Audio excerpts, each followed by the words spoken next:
What do you do when the devil comes knocking on your door? Not with horns and a pitchfork but in a tailored suit, with a charming smile and a legal document in his hand. The people of Heaven's Creek whispered and judged when Eleanor Vance, the widow who ran the High Meadow Ranch all by herself, took in the stranger she found collapsed by her well.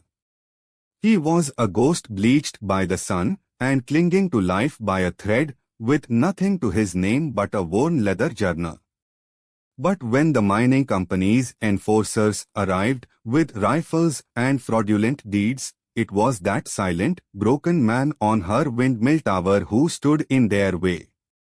What he did next didn't just send a shockwave through the Montana territory, it rewrote his destiny. The wind in Heaven's Creek was a constant companion. It was a sculptor carving away at the land and the people who dared to live on it. It kicked up dust that tasted of grit and time, piling it against the fence posts and the silent, rusted gaze of the forgotten buckboard wagon. Eleanor Vance stood on the porch of her modest ranch house, one hand shielding her eyes from the sharp morning sun, her gaze fixed on the shape crumpled beside the stone well. The man was lying on his side, one leg drawn up, his arms wrapped tightly around a small, dark object pressed against his chest as if it were the last piece of a world he'd lost. Ellie had seen desperate men before. The brutal winter of the previous year, followed by a dry spring that parched the earth, had sent a steady stream of them through the valley. But this one was different. He hadn't tried to break into the barn or steal from the chicken co-op. He had simply fallen. Curled up beside the well like a wounded animal seeking a final, quiet place to rest. "Mama, who is that?" The voice of her 10-year-old son, Samuel, startled her. He had a way of appearing at her side as silently as a shadow, a skill that was equal parts pride and worry for her. "I don't know, sweetheart. You stay right here." Ellie stepped down from the porch, the familiar, comforting weight of her late husband's Colt revolver pressing against her hip. David had always said that this land had no mercy for the weak, and the 4 years since he'd been gone had taught her that lesson in spades. But they had also taught her that survival wasn't just about being tough, it was about knowing when to show compassion and when to show steel. The man didn't stir as she approached, though the crunch of her boots on the dry gravel should have been as loud as a gunshot in the morning quiet. When she was a few feet away, she could see the object he was clutching. It was a small, leather-bound journal, its cover worn smooth and its straps frayed. Beside him, a single, crumpled page had escaped and lay half-buried in the dust. "Sir," her voice was firm, carrying clearly in the crisp air. "Sir, you are on private property." Slowly, as if every movement cost him a piece of his remaining strength, the man lifted his head. The eyes that met hers were a startling, pale grey, like the sky just before a snowstorm. His face was gaunt, his cheekbones sharp beneath a sunburnt leathery tan. A beard of several days couldn't hide the strong line of his jaw. But what struck Ellie most was the stillness in those eyes, a profound calm that spoke of a man who had seen things that could never be unseen. "Ma'am?" He pushed himself into a sitting position, but remained on the ground, a gesture of deference that caught her off guard. "My apologies. I didn't mean to trespass." His voice was a low, rough rasp, cracked with thirst, but it was polite. Most drifters who passed through were either coarse and demanding or too proud to show respect to a woman running a ranch alone. "How long have you been here?" she asked, her hand resting near the butt of her Colt. "Arrived sometime after dark, ma'am. I saw your windmill, heard the squeal of it." it needs oiling. The main gear sounds like it's about to seize. He glanced towards the tall, skeletal structure that was the ranch's lifeline. Thought maybe I could offer a day's work for a meal. Ellie followed his gaze. The windmill had been her biggest worry. Last month's storm had damaged one of the blades, and the mechanism had been groaning and complaining ever since. She didn't have the money to hire a proper mechanic, and while she was handy with tools, the thought of climbing that high made her stomach turn. "Do you know anything about mechanics?" she asked, studying his hands. They were calloused and scarred, but the nails were clean. The hands of a man who knew his trade. "Some," he said. "Yes, ma'am. I've fixed more than a few." "What's your name?" There was a pause, so slight she almost missed it. "Silas." "Silas Kane." "Well, Mr. Kane, when was the last time you had a proper meal?" His gaze dropped to the dusty ground. "It's been a while, ma'am." Ellie felt that old, familiar tug in her chest. The compassion she had tried so hard to armor over after David's death. This valley wasn't a place for soft hearts, but it wasn't a place to let a man starve to death in your yard when you had the means to help. Sam had ignored her command and crept closer, his eyes wide with a boy's boundless curiosity for the stranger. "Is he going to fix the windmill, Mama?" Silas looked at the boy, and for the first time, Ellie saw a flicker of something other than exhaustion in his expression, a hint of warmth. "Good morning, young man." "Morning, sir." "Is that your journal?" Sam pointed at the worn leather book. Silas' hand tightened on it. "It is. We've seen better days, the two of us." "Where's your horse?" Sam asked, with the blunt innocence of a child. "Samuel," Ellie warned, but Silas held up a hand. "It's all right, ma'am." He looked at the boy. "My horse gave out on me 3 days back. Leg broke in a gopher hole. Sometimes things just happen." The simple, matter-of-fact way he said it, with no trace of self-pity, impressed Ellie more than anything else. She'd known men to whine for an hour over a splinter. This man had lost his transport, his livelihood, and he spoke of it like it was the weather. "Mr. Kane," she said, making a decision. "The work on that windmill will take the better part of the day.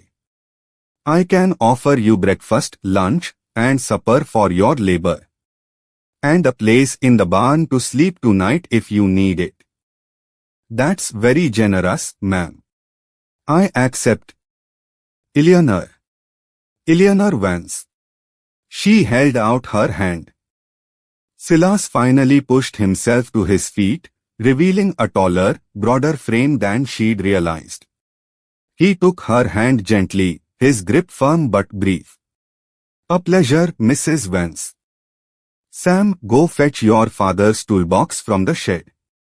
"Mr. Kane, the pump is right there. There's soap on the ledge. Sam will show you the tools when you are done." As Silas walked toward the pump, Ellie noticed he had a slight limp in his left leg, almost imperceptible, but it was there. She also noticed the way his eyes scanned the ranch. Not with the greedy assessment of a thief, but with the practiced eye of a man who understood the land and the hard work it took to hold on to it. In the kitchen, as she put coffee on and started frying bacon, Ellie questioned her own judgment. David had always told her to trust her gut when it came to people. And her gut told her that Silas Kane was different. There was a quiet dignity about him that had survived his desperate situation. Sam came running back in, his face alight with excitement. Mama, he says he knows about horses. He thinks he can help with Sparrow, the new foal. You can help him from the ground, Samuel. No climbing that tower. But Mama. No climbing the tower. The use of his full name quieted him, but Ellie could see the gears turning in his young mind, already plotting his next attempt at persuasion. Silas returned, his face washed, and his damp hair combed back. The water had revealed just how thin he truly was, but it had also revealed features that, under different circumstances, might have been called handsome. Sit down, Mr. Kane. Breakfast will be ready in a moment. Thank you, Mrs. Vance. He sat at the kitchen table, his back straight, though a deep weariness was etched around his eyes. You have a fine ranch here. It was my husband's, she said simply. I'm doing my best to keep it. May I ask? He died 4 years ago. A cattle dispute with a neighboring outfit that's long since gone. Silas just nodded, not with the morbid curiosity some folks showed, but with the quiet understanding of a man who had seen too much senseless violence. I'm sorry for your loss, ma'am. Thank you. She set a heaping plate of bacon, eggs, and bread in front of him. She saw his eyes fix on the food with an intensity that spoke of true, deep hunger. Yet, he waited until she sat down herself before he picked up his fork. As he ate, she watched him. He took small bites, chewing slowly, as if making the meal last. Sam chattered on about his foal, the ranch, and everything in between. Silas listened patiently, asking questions that showed he was actually paying attention. You've worked with horses before, Mr. Kane? Ellie asked. Yes, ma'am. Grew up on a horse farm back in Ohio. Before the war. The war. Ellie did the math in her head. Silas looked to be in his late 30s. Old enough to have fought. Young enough to still carry the scars. Which side, she asked, though she already suspected the answer from the faint, lingering trace of a southern drawl she'd heard in his voice. The grey, ma'am. His voice held no pride and no shame. Just a simple statement of fact. That was a long time ago, she said finally. Yes, ma'am, he said. It was. After breakfast, Silas went to inspect the windmill, with Sam trailing him like an eager puppy. Ellie watched them from the porch, noticing how Silas pointed out different parts of the mechanism, patiently explaining why certain blades needed replacing while others just needed reinforcement. You'll need some new timber for these sections, he told Ellie when he came back down. But I can make do with what you've got in the barn for the rest of it. How long will it take? If I start now, I should be done before nightfall. Might need the morning for the finishing touches. I thought we agreed on a day's work. We did, ma'am. But I believe in doing a job right. If you are going to the trouble of fixing something, it ought to last. There was something in the way he said it, a simple philosophy that made Ellie look at him with new respect. He wasn't just talking about windmills. He was talking about a principle. A code. Very well, Mr. Kane. But I have little money for extra materials. You won't need to spend a dime, ma'am. I can make what you have work. And so, the work began. Silas climbed the windmill tower with a sure-footedness that spoke of long experience, moving with a careful, deliberate grace. His hands worked with practiced precision, each strike of the hammer landing exactly where it should. Sam stayed on the ground, handing up tools, and asking a million questions, which Silas answered with unending patience. Ellie found herself pausing in her own chores to watch them, fascinated by the man's quiet rapport with her son. As the day wore on, the steady, rhythmic clang of the hammer became the new heartbeat of the ranch. Ellie prepared lunch and brought it out, finding Silas working shirtless in the midday heat. And that's when she saw it. A scar. Not a clean line from a sword or a bullet, but a puckered, ugly mark on his upper back, near the shoulder. It was the distinct, circular shape of a branding iron. The sight of it sent a cold chill through her, despite the warmth of the day. It was a mark of ownership, of shame. A mark meant for cattle, not men. "Mr. Kane, lunch is ready," she called out, quickly averting her eyes. "Thank you, ma'am. I'll be right down." When he came down, his shirt was back on, but Ellie couldn't shake the image from her mind. That scar told a story far darker than any battlefield. During lunch, Silas spoke little, but he listened intently as Sam recounted his morning adventures. He seemed to draw a quiet strength from the boy's innocent energy. "Why does the tail on a windmill have to be so big?" Sam asked. "It's to keep the blades facing into the wind," Silas explained. "The wind pushes on the tail, and it acts like a rudder on a boat, turning the whole thing so it can catch the most power. You have to work with the forces of nature, son. Not against them." "Who taught you that?" "My father. He was a blacksmith. Taught me that any job worth doing is worth doing right." "Where is he now?" A pause. "He died in the war, son. On the same side as me. I miss him every day." The honest simplicity of the answer made something ache in Ellie's chest. This man had known loss, just as she had. Perhaps even more.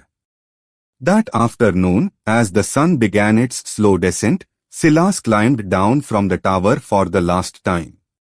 The work was nearly done. Only a few small adjustments remained for the morning. "What do you think, Mrs. Vance?" he asked, wiping his hands on a rag. Ellie inspected his work. The windmill wasn't just repaired, it was improved. He'd reinforced weak joints she hadn't even noticed, and balanced the blades perfectly. "It's excellent work, Mr. Kane. Better than I ever expected." "Not quite finished. I'll do the fine-tuning in the morning." About that, Ellie hesitated. "If you need to stay another night, the loft in the barn is clean and dry. There's fresh hay." "Thank you, ma'am. That's very kind." "It's not kindness," she corrected him gently. "It's an honest wage for honest work." Silas looked at her then, a long, searching look, and Ellie had the distinct feeling she was being measured in some way. Finally, he nodded slowly. "Yes, ma'am. Honest work." That evening, after supper, Silas helped Sam with the evening chores, his quiet confidence seeming to soothe the animals. Ellie watched from the kitchen window as he moved among the horses, speaking to them in a low murmur. He seemed to speak their language. Later, after Sam was in bed, Ellie found herself on the porch with a cup of tea, looking toward the faint light glowing from the barn loft. She wondered what Silas was doing. Writing in that journal, perhaps. Or just sitting with his thoughts. The light went out, and the only sounds were the persistent Montana wind and the occasional stamp of a horse in its stall. The next morning, Ellie was woken before dawn by the sound of someone already at work. She dressed quickly and went outside to find Silas on the windmill tower, hammering the last few bolts into place as the first light of dawn spilled over the mountains. "Good morning, Mrs. Vance," he called down. "Didn't mean to wake you." "It's no bother. Come down when you are done. Breakfast is on." An hour later, they sat at the kitchen table again. This time, however, a subtle tension hung in the air. The job was done. Both of them knew it meant Silas would be leaving soon. "Where will you go from here?" Ellie asked, unable to stop herself. "Not sure, ma'am. West, I suppose." "Always west." He was running from something. The branding iron scar flashed in her mind. Silas put down his fork, his grey eyes meeting hers. "Aren't we all, Mrs. Vance?" It wasn't an answer, but it was an understanding. Everyone had secrets. Everyone had things they didn't want to talk about. The difference was, some men carried their secrets like chains. Others wore them like scars, reminders of battles they had survived, but that no longer defined them. "You know," she said, her voice quiet, "the fences on the north pasture need mending. And there's a problem with the irrigation pump." She was rushing, and she knew it. Silas just looked at her for a long moment. "Are you sure, Mrs. Vance? You don't really know me." "I know your work," she stated simply. "I know how you treat my son. And I know that in today's, you haven't taken a single thing that wasn't freely offered." She paused. "Sometimes that's enough to start with." He considered this. "What if folks from town ask about me? Then I'll tell them you're a good worker who needed a job. Which is the truth. And if there's more to the truth they want to know." Ellie met his gaze without flinching. "Then I suppose we'll have to deal with that when the time comes." A slow nod. "All right, Mrs. Vance. I'd be obliged to stay on for a few days more. But if you ever decide you want me gone, you just say the word. No questions asked." "Understood." Later that day, Ellie found Sam in the barn loft, watching Silas neatly arrange his few belongings. The worn journal lay on a crate beside a small canvas tool roll. "What's in the book?" Sam asked, with his usual directness. Silas looked at the boy, then at the journal. "It's a letter," he said softly. "A letter I've never been able to finish." "Who's it to?" "To someone I knew a long time ago. Someone who deserves to know that things can change." "Why haven't you finished it?" Silas looked out the loft window, towards the vast, unforgiving landscape. "Because until now," he said, his voice barely a whisper, "I didn't know how it was supposed to end." That night, as the ranch settled into a quiet rhythm, and Sam slept soundly, Ellie stepped out onto the porch again. The light in the barn loft was on. But this time it felt different. It felt less like a temporary shelter and more like a beacon. A part of the home. She didn't know what demons had driven Silas Kane to her door, or what secrets he carried in that journal. But she knew that something had shifted in the past few days. It was there in the way her son smiled. It was there in the way the ranch felt less empty, less silent. The Montana wind still blew, but for the first time in a very long time it didn't sound quite so lonely. And for the first time in 4 years, Eleanor Vance allowed herself to think that maybe, just maybe, the future could be different from the past. In the barn loft, by candlelight, Silas Kane picked up his worn leather journal and a pencil stub and began to write. The following weeks settled into a routine that was both new and deeply comforting. Silas became a silent, steady presence on the High Meadow Ranch. The north pasture fence was mended stronger than before. The irrigation pump chugged along with a healthy, rhythmic beat. And he'd built a small training pen where he was patiently working with Sparrow, the skittish foal, teaching Sam the language of Horsa, language of patience and trust, not fear and force. Ellie would often watch them from the porch, a cup of coffee in her hands and a feeling in her chest she hadn't recognized in years. Peace. Mama, Sam said one evening at supper, his face serious. Do you think Mr. Kane will stay for good? It was the question Ellie had been avoiding, both in conversations with her son and in the quiet of her own heart. I don't know, honey. He's his own man.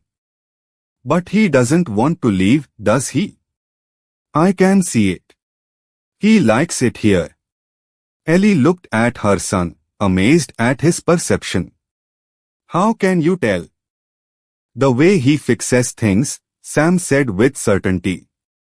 He doesn't just patch them up to get by. He fixes them to last. Papa used to say you only do that for a place you love. The memory of David saying those exact words stung her eyes. And Sam was right. Every repair Silas made, every improvement, was done as if he planned to be there to see it stand for years to come. The following week, Ellie had to ride into Heaven's Creek for supplies. As she prepared the wagon, she noticed Silas keeping to the barn and the outbuildings, deliberately avoiding the open yard that was visible from the main road. He was hiding. As she rode off, she saw a flicker of something in his eyes she hadn't seen before. A deep-seated anxiety. Heaven's Creek was a town holding its breath. The usual chatter at the general store was muted, and men stood in tight, worried-looking groups outside the saloon. Martha Blackwood, the sharp-eyed woman who ran the store, pulled Ellie aside. Ellie, be careful. There are new men in town. Working for Thorne Mining. I've heard the name. They're not just buying land, Martha lowered her voice. They're using threats and legal papers that don't look quite right to push people out. They say there's a silver vein running right through this valley, and they mean to have it all. Just as Ellie was leaving, she saw him. Marcus Thorne. He was handsome, dressed in an expensive suit that looked ridiculously out of place on the dusty street. He tipped his hat. Mrs. Vance. A pleasure. His smile was polished, but it never reached his cold, calculating eyes. I'm Marcus Thorne. I represent the mining company's interests here. Mr. Thorne. I hear you've been managing this ranch all on your own. Very impressive. Though I also hear you've recently hired some help. His eyes flickered with something that made her skin crawl. One must be so careful these days. You never know what kind of man you are letting onto your property. He reached into his coat and produced a folded piece of paper. A wanted notice. A sheriff friend of mine from down south sent this along. Thought you should be aware. Ellie's blood ran cold as she looked at the paper. The drawing was rough, of a younger, harder-looking man. But the eyes were the same. Those pale, stormy grey eyes. The name read Silas K., and the reward was for $500. For murder. Just a friendly warning, Mrs. Vance, Thorne said smoothly. A woman alone, with a young son, one can't be too careful. The threat was wrapped in a cloak of concern, but it was a threat all the same. The ride back to the ranch was a blur of dust and fear. That night, she found Silas in the barn, cleaning his rifle. It was the first time she'd seen him with the weapon, and the sight, combined with the wanted notice, brought a fresh wave of dread. "There's a notice out for you," she said, her voice shaking slightly. "For murder." Silas didn't stop his work. He just continued to methodically wipe down the barrel. "And what are you going to do about it?" His calmness was unnerving. "I don't know." Is it true?" "Is what true, Mrs. Vance?" "That I killed a man. Or that there's a reward for me?" "Both." He finally looked up, his grey eyes meeting hers in the lantern light. "I've killed men, yes. In the war. And after the war I killed 3 more. But none of them were innocent.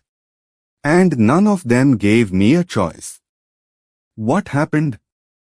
"What happened," he said, his voice low and hard, "is that Marcus Thorne and his partners didn't want the war to end. They just wanted to change uniforms. They started a new war for profit. Robbery, extortion, murder. When I refused to be a part of it, when I witnessed what they did to a family of homesteaders who wouldn't sell, they decided I was a loose end." He paused. "Thorne was the one who led them. He's the one who burned their home with them inside it. And he's the one who put my name on that murder charge to keep me running and keep me quiet." The pieces clicked into place. The scar. The hiding. The haunted eyes. "Why didn't you go to the law?" Silas gave a bitter, humorless laugh. "What law?" The sheriffs and judges in that territory were on his payroll. "There was no law, Mrs. Vance. Only survival." He stood up. "I'll be gone by morning. He knows I'm here now. I won't bring this down on you and your son." No, the word was out before she could stop it. "Firm? Final?" She looked at the man who had taught her son to be gentle with horses, the man who fixed things to last, the man who spoke of his past with pain but not malice. "This is my land. This is my home. If Thorne thinks he can threaten me off of it, he's wrong." She took a breath. "You'll stay. We'll face him together." The storm broke 3 days later. Not a metaphorical one, but a real one. A rider appeared on the horizon, galloping frantically. It was young Finn Abernathy, his face streaked with soot and tears. "Mrs. Vance. They burned us out. Thorne's men. They came in the night," said Pa had to sign the papers. When he wouldn't, the boy broke down, sobbing. "They said we were a message for everyone else in the valley." Silas' face was grim. The message was clear. Surrender or burn. But something Thorne hadn't counted on was the steel in the people of Heaven's Creek. That afternoon, Martha Blackwood arrived in her wagon, her face set like stone. She was followed by Tom Abernathy and other ranchers Thorne had threatened. They weren't running. They were gathering. "He thinks we're a bunch of scared sodbusters he can push over," Tom Abernathy spat, his eyes burning with fury. "He's about to find out what happens when you corner a badger." They made their stand at the Vance Ranch, its location being the most defensible in the area. Under Silas' quiet direction, the farm transformed. Fences became barricades. The barn loft became a sniper's nest. The ranchers, men who knew their rifles from years of hunting, became a small, determined militia. Ellie and Martha turned the house into a makeshift infirmary, tearing sheets for bandages. Sam, his face pale but determined, was given the most important job: look up. From a high ridge behind the ranch, a spot only he knew, he could see the main road for miles. They came at dawn. 19 riders, moving with military precision. Marcus Thorne was at their head. Silas Kane, his voice boomed across the morning air. "I'm giving you one last chance. Send him out, Mrs. Vance, and we'll leave you in peace." "There'll be no peace while you're drawing breath, Thorne," Silas yelled back from behind a stone wall. The first shot from Thorne's men was the reply. The battle for Heaven's Creek had begun. It was a brutal, chaotic symphony of gunfire and shouting. Thorne's men charged, expecting to overwhelm the small number of defenders. But Silas had used the land. He'd anticipated their moves, setting up crossfires and traps. The ranchers fought with a ferocity born of desperation, defending not just land but their homes, their families, their very way of life. Sam, from his perch on the ridge, used a small hand mirror to flash signals, warning of flanking movements before they happened. The fight raged. Men fell on both sides. Thorne, enraged and frustrated, led a desperate, direct charge on the ranch house itself, believing the women inside would be an easy target. But as his men stormed the porch, they were met not by screaming women, but by the determined fire of Ellie's revolver and Martha's shotgun. Silas saw the charge and ran from the barn to intercept them, fighting with a cold, desperate fury. It was a whirlwind of fists and rifle butts, a brutal, close-quarters struggle on the porch of the house he had come to call home. He took a knife wound to the arm but managed to fight off the attackers just as the sound of more riders thundered up the road. For a heart-stopping moment, Ellie thought Thorne had reinforcements. But then she saw the glint of a tin star. It was Deputy Miller, with a posse from the town, and a man in a formal suit riding beside him. A federal marshal. The arrival of the law changed everything. Thorne's remaining men, seeing they were now outgunned and facing federal charges, threw down their weapons. Thorne, alone and surrounded, snarled with hatred. "You can't prove anything. And he's still a wanted murderer." The marshal dismounted, his face grim. "Actually, we can, Mr. Thorne. We have sworn testimony about your criminal activities." He then turned to Silas. "And as for you, Mr. Kane, your name was cleared 6 months ago. We found the man who was forced to give false testimony against you. We just couldn't find you to tell you." Silence fell over the battlefield, broken only by the wind and the groans of the wounded. Silas just stood there, the rifle hanging loosely in his hand, the words washing over him. "Cleared? Free? Does that mean you can stay?" Sam's small voice cut through the stillness.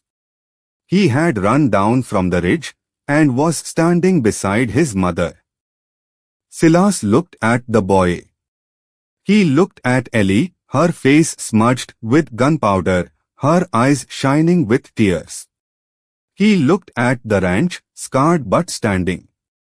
He looked at the community that had fought beside him.